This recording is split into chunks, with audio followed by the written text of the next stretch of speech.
welcome back to Freedom Village Bistro Renovation for another update. Today we're going to be talking with Chef Ray. He is the key role in the culinary experience here at the bistro. Let's see what he will do when these renovations are complete. The exciting thing about this space is that we're finally adding something that is going to bring us into the new era.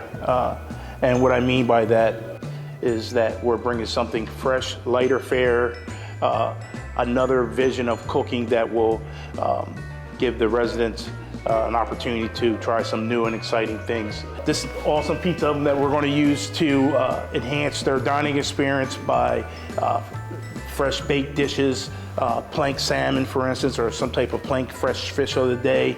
We're going to make all of our own dough in-house, so our pizzas will be fresh. Local toppings such as exotic mushrooms from Kennett Square, local produce from Lancaster, organic veggies also, which would be local as far as Jersey. So for me, the exciting thing about expanding to this space is that we have formal dining rooms.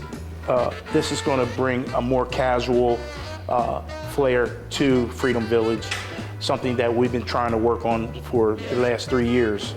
It was really kind of a dated space. It's exciting that I can bring my staff and train them to actually make pizzas. We have an open kitchen concept here, which the residents can actually see the chefs perform and watch us cook and have more of a one-on-one relationship with them.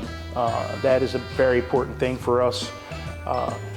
The space allows us to have that. We have a bar that will be here as well, so when families come in to visit their parents or grandparents, they can sit down with them and maybe watch a game or just have a martini or a beer with them.